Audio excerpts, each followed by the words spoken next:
എൻ്റെ അമ്മയാ കണ്ടാൽ എന്തെങ്കിലും പണി പറയും. രഞ്ജി, നീ അവിടെ മടങ്ങിയിരിക്കൊന്നും വേണ്ട, നൊടിയാടി കൊണ്ട് എണീച്ചിട്ട് വാ. കല്ല് വർക്ക് എറിയണ ഞാൻ. നിന്റെ ഈ തട്ടിപ്പൊന്നും എൻ്റെ അടുക്ക് നടക്കൂല മോനെ. വാ, കണ്ടത്ത് തേങ്ങ ഉറച്ചിട്ടുണ്ട്, എടുത്തിട്ട് വരാതാ. അമ്മ പോയിക്കോ, ഞാൻ ബാക്കിലേ വരാം. എന്നിട്ട് നീ കൊറേ വരും. കൊല്ലം കൊറേ ആയി മോനെ നിന്നെ ഞാൻ കാണാൻ തുടങ്ങിയിട്ട്. ഞാൻ പാവല്ല അമ്മേ. പാവം നടക്കില്ലകം. തേങ്ങ വരിക്കുന്നവരോട് തന്നെ ഇതെല്ലാം വീട്ടിലെത്തിക്കാനും പറയണം. എന്നാ നമുക്ക് ചൊറിയില്ലോ. എന്നാ പിന്നെ അവരോട് തന്നെ ഉരുച്ചിട്ട് ഉണക്കിട്ട് കൊടുത്തിട്ട് പൈസ തരാൻ വേണ്ടിട്ട് പറയാ പോരെ. അത് മോശമില്ലല്ല. നീ പൊട്ടനാണ്, അല്ല പൊട്ടനായി അഭിനയിക്കുന്നതാ. രഞ്ജി, എന്നെ വീട്ടിൽ പോയി കൊറേ നോക്കി, എന്നെ കാണാൻ ഇങ്ങോട്ട് വന്നിനി. നീ നിന്ന് പണിയെടുക്കുന്നയാ? നിനക്കെന്നെ അത്ഭുതമായി അല്ലേ ഇവൻ പണിയെടുക്കുന്ന കണ്ടിട്ട്.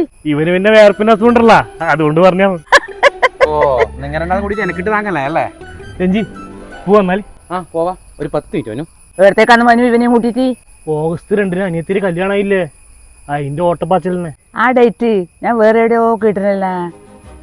എവിടെയാന്നപ്പ അധികം ആലോചിച്ച് തല മുണ്ണാക്കണ്ട. കേരള സംസ്ഥാന വ്യാപാര വ്യവസായ സമിതി പയ്യന്നൂർ ഏരിയ സമ്മേളനാണ് ഈ August 2 ഞായറാഴ്ച. അതന്നെ നമ്മുടെ കൊഴുമ്പലും മാക്കിയിലും മുണ്ടിയൊക്കെ ഓഡിറ്റോറിയത്തിൽ വെച്ച്. കല്യാണം അടുത്ത ഓഡിറ്റോറിയത്തിൽ ആദ്യം ബുക്ക് ചെയ്യാൻ തീരുമാനിച്ചു.